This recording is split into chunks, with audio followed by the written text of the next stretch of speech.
Okay, class. Now we have to discuss the 4.2, that is the technique and the structure of definition. So we have two: extension and another is intention. Definition that states the meaning of a term. You can say that that a descriptive one.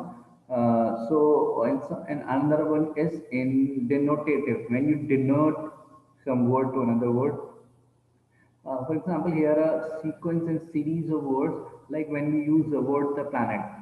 A series of words are Mercury, Venus, Earth, Mars, Jupiter, Saturn, Uranus, Neptune. All these are the included when we say the one word planet.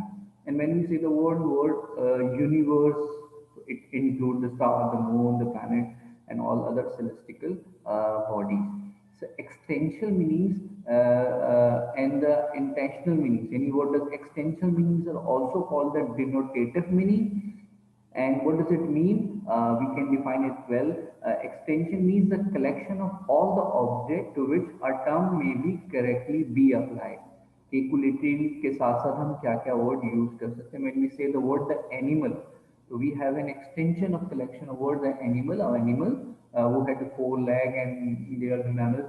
So when we say the word bird, तो हमें पता है warm blooded है, feeder है, bye bye जो है वो बाइलेग है. तो ये इंटेंशन क्या है? The attribute share by the all and only the subject in the class at a given term donate the connotation of the term.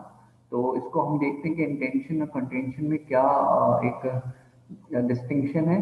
जैसे हम यहाँ देखते हैं डेनोटेटिव डेफिनेशंस क्या होती हैं. To explain the term is to define the object that is denoted.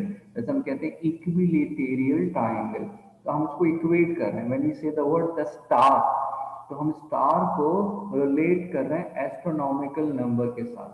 तो denote का मतलब हम जब किसी चीज के साथ उसको डिनोट कर रहे हैं, लिंक कर रहे हैं, एसोसिएट कर रहे हैं. तो इसी तरह इसमें कुछ ऑस्टेंसिव डेफिनेशन होती है जो डेमोन्स्ट्रेटिव भी कहलाती है, कि जब हम चीज़ों को डिफाइन करते हैं, मीनिंग्स देते हैं किस तरह से, कि ये डेस्क है, मगर डेस्क का मतलब क्या है? लाइफ इज लाइक दैट, क्योंकि we can put there, we can sit there, we can be, life is like a ludo. हम डेमोन्स्ट्रेशन दे एनोलॉजी दे देते हैं किसी चीज़ को डिफाइन करने के लिए. तो हमने कहा कि ये बिल्कुल एक ओशन की तरह से है. ओशन का मतलब एक इनलैंड वैली है पूरी की पूरी. तो हम चीज़ों को किस तरह से डिफाइन कर रहे हैं? डेमोन्स्ट्रेशन. और एक्सटेंसिव डेफिनेशन क्या है? In which objects are denoted by the means of pointing. हम किसी चीज़ की तरफ इशारा करें और with some other gesture, sometime called the demonstration. यानी हम किसी एग्जांपल्स के साथ किसी के पॉइंट आउट करके किसी डायरेक्शन की तरफ हम इंडिकेट करें और हम समझाएं. जैसे हम क्या है कि डेस्क की तरफ हमने, स्लैम की तरफ हमने, क्लास की तरफ रख के कोई एग्जाम्पल दी, डिफाइन किया. तो ये ऑस्टेंसिव या डेमोन्स्ट्रेटिव डेफिनेशन भी कहलाती है, डेमोन्स्ट्रेशन. अच्छा, कोसाई इंटेंसिव डेफिनेशन ये क्या है? ये भी डेनोटेटिव है, किसी चीज़ की तरफ डेनोट कर रहे हैं, मगर ये रिलाय करती है जेस्चर्स के साथ. जेस्चर्स मतलब जो आपकी फिजिकल एक्सप्रेशन होते हैं, और conjunction with the descriptive phrases, यानी आप उसकी खूबी को भी बयान कर रहे हैं. जैसे यहाँ पे द डेस्क, तो आपने कैसे बताया कि डेस्क क्या है? कि आर्टिकल ऑफ फर्नीचर है. आपने कहा शेयर्स क्या है? आपने कैसे kind of peace of paper.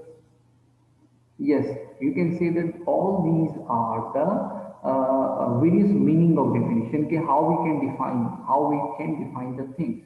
So these are, you can say, the various meanings of definition. ठीक है. तो हम जब डिफाइन करते हैं तो हम ये डिनोट करते हैं चीज़ों को, या तो हम किसी चीज़ के साथ. अब देखिए यहाँ पे कुछ वर्ड्स हैं कि define the following by example, enumerating three example. अब एक्टर, अब हम एक्टर को डिफाइन करते हैं, तो हम किस तरह से डिफाइन करेंगे? हम बताएंगे कि एक्टर्स सेलिब्रिटीज होते हैं, एक्टर्स वो परफॉर्म, और एक्टर्स जो है वो प्ले में, थिएटर में वर्क करते हैं. तो हम उसको किसी फंक्शन से डिफाइन कर रहे हैं, कहीं हम उसको पॉइंट आउट कर रहे हैं कि एक्टर जैसे कि वो टॉम क्रूज है, या तो हम किसी चीज़ के साथ उसको रिलेट कर रहे हैं. तो हम जब चीज़ों को डिफाइन करते हैं, जैसे हम कहें द वर्ड फ्लावर, तो हम उसको कैसे डिफाइन करेंगे? हम फ्लावर के या तो एट्रीब्यूट बताएंगे. फ्लावर वो होता है जिसके अंदर फ्रेगनेंस होती है. फ्लावर वो जो कलरफुल होता है. फ्लावर जो है वो एक सीड है, और वो flower it become a fruit also. और इस तरह से करके आपने किसी न किसी, जब उसको डिफाइन कर रहे हैं, चीज़ों को की वजाहत कर रहे हैं, तो आपको किसी न किसी चीज़ के साथ डिनोट कर देते हैं, पॉइंट आउट कर देते हैं. इसी तरह इंटेंशनल डेफिनेशंस क्या होती हैं? ये है कनोटेशन. इसका मतलब ये होता है कि we avoid the use of word connotation because of what, इसका मतलब क्या है, सिग्निफिकेशन, यानी कॉन्टेशन को हम एक तरफ कर देते हैं, हम इंटेंशनल के मायने समझे। तो इंटेंशन का मतलब ये है कि consist of some attribute, attribute समझते हैं यानी खूबी डिफाइन करी जाए। An object is denoted by the term and share only by those object. Like for example chair, तो चेयर का मतलब क्या है, being a single rest seat, एक ऐसी जगह जिसके ऊपर बैठा जाया जा सकता है। ये every chair is a single rest seat with the back and only chairs are in single rest seat with the back. तो ये इसको स्ट्रक्चर, उसके फंक्शन, उसके एट्रीब्यूट, उसकी खूबी के साथ चीजों को डिफाइन किया जा रहा है, ना कि उसको किसी चीज के साथ रिलेट करें। इस तरह देखें, कन्वेंशनली सब्जेक्टिव इंटेंशन क्या होती है कि speaker is a set of all attributes the speaker believe to be possessed by the object denoted by that word. तो वो अल्फाज को ऐसे इस्तेमाल करता है कि भाई पब्लिक मीनिंग उसके जो क्रिएट किए जाते हैं। अच्छा, ऑब्जेक्टिव इंटेंशन क्या होती है, जैसे वर्ड सर्कल है, आप सर्कल को एक इनक्लोज करें और greater area than the another plane. अब 180 होता है, 180 होता है कंप्लीट 360 फिगर है, और एक कंप्लीट 50, ये हम उसको ऑब्जेक्टिव के साथ डिफाइन कर रहे हैं। तो आपके सामने देखें, एक सब्जेक्टिव इंटेंशन है, यानी इसका मतलब ये है कि the set of all attribute that speaker believe to be possessed by the object. और ऑब्जेक्टिव इंटेंशन क्या है, with total set of attribute share by the all object. And conventional intension क्या है, कन्वेंशनल इंटेंशन जो है वो deciding with respect to any object whether it is a part of extension of that term और not term. और एक होता है सिनोनिम, सिनोनिम्स जिसमें आप तो ईडियम सिमिलर वर्ड को यूज करते हैं।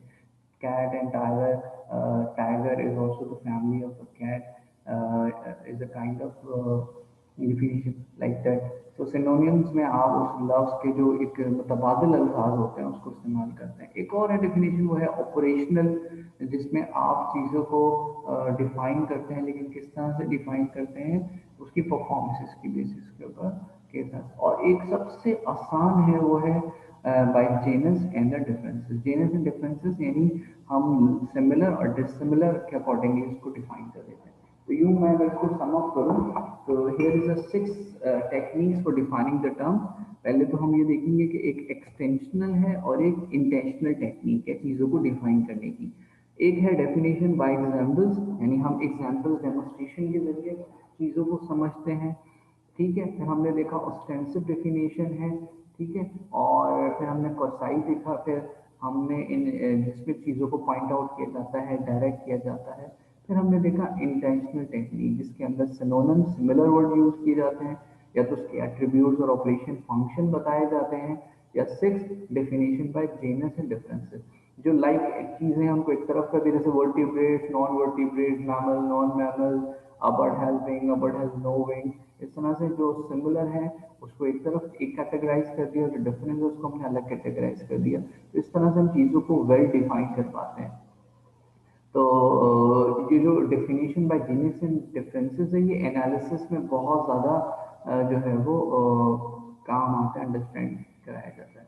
तो मैं इसको समअप भी करता हूँ, फिर मैं आपके सामने कुछ एग्जाम्पल्स भी रखते हैं यहाँ पे। ठीक है, और you can see from the slide as well. So what we did, we talk about these techniques. You can cover that word. Okay, what are the techniques for defining the thing? So we have two. One is extension and another is intention. And these are the name. Extensional techniques or definition, which is given by the example and demonstration, and then ostensive definition, which is defined by the attribute, and then intentional techniques, synonyms, operational definition by genius. We have to look all these in with more examples here. Extension means donative, यानी किसी चीज की तरफ donate करना, इशारा करना। Consist of the member of a class, जैसे कि हम रेप्टाइल, तो हम जो है स्नेक, हम क्रोकोडाइल, और हम जो है वो सबको किस कैटेगरी में, लिजर्ड, सबको किस कैटेगरी में डाल देंगे, हम रेप्टाइल। हम मार्स, प्लूटो, वेनस, हमको एक कैटेगरी में डाल देंगे जिसको हम कहते हैं प्लेनेट। तो हमने उसको डिनोट कर दिया उस एक वर्ड से जो कलेक्शन ऑफ वर्ड्स नेबर है। इसी तरीके से हम बोले room, library, study area, reception, playing area, waiting area, हमने कलेक्टिवली बोल दिया यूनिवर्सिटी। तो ये एक एक्सटेंशन मीनिंग है। तो इंटेंशन के मायने क्या होता है, कनोटेशन कंसिस्ट ऑफ क्वालिटी। जिसमें आप चीज़ों को एट्रीब्यूट से, उसकी सिफात से, उसकी क्वालिटी से डिफाइन करते हैं। तो यहाँ पे अगर एक वर्ड लिखा है मैंने देखे, सेलिब्रिटी, एथलीट, क्रिकेटर, बैट्समैन, तो आप उसको किस तरह से डिफाइन करेंगे? तो आप उसको अरेंज करेंगे इस फॉर्मेट में कि आप बताएंगे कि भाई कि बाबर आजम है, Babar Azam is a celebrity because he is an athlete, because he is a well class batsman और cricketer as well। तो पहले इन सब में क्या है वो, इन सब में अगर देखा जाए तो पहले वो क्या है, पहले वो एक एथलीट है। अच्छा, एथलीट है तो एथलीट तो बहुत सारे हो सकते हैं, यानी फिर एक क्रिकेटर है। अच्छा, क्रिकेटर को और मजबूत डिफाइन किया जाए तो उसका मतलब क्रिकेट में भी बहुत सारे फीचर्स हैं। आपने कहा नहीं बैट्समैन है, अच्छा बैट्समैन है, वर्ल्ड क्लास बैट्समैन है, तो इसी वजह से वो एक ग्रेट एथलीट है और वो एक ग्रेट सेलिब्रिटी भी बन गया है, क्योंकि फेमस है, पॉपुलर होता जा रहा है। तो ये हम इस तरह से चीज़ों को अरेंज करते हैं, समझाते हैं। ठीक है, ये आपके सामने डेमोन्स्ट्रेशन में हम चीज़ों को पॉइंट आउट कर रहे हैं, सिनोनिम में सिमिलर देते हैं, कन्वेंशनल डेफिनेशन है जो एक चलती चली आ रही है, ऑपरेशनल परफॉर्मेंसेज है, जीनस में चीज़ों को लाइक एंड डिसलाइक कैटेगराइज किया जाता है, और फिर हम उसको जो है एक्सरसाइज देखते हैं, पर्पस ऑफ डेफिनेशन देखते हैं, what are the purpose of definition. तो हम जब चीज़ों को डिफाइन करते हैं, now the question is that कि डेफिनेशन का पर्पस क्या है, we have to discuss over it. Purpose of definition क्या है? Why we define the things, to clarity, to give the concept and to understand the basis of it. ठीक है, when we say that the first you have to define that word, the first you define their theory, then you will be go forward। तो purpose of definition में exploration है, categorisation है, clarity है। ठीक है, और इस तरह से अगर हम देखें income from salary raise to 10% tax deduction, तो हम ये कुछ डिस्कोर्स हैं, डिस्कोर्स मतलब ये लैंग्वेज रिप्रेजेंट कर रही है यहाँ पे। ठीक है, अच्छा जी, here is some exam question, what are the types of definitions, so you have to be answer lexical, stipulative, persuasive, and when we ask a question describe the various technique for meaning, so you have to define the 6 techniques for the meaning, which is named as the extension and intentional as well। So here is the lecture all about, and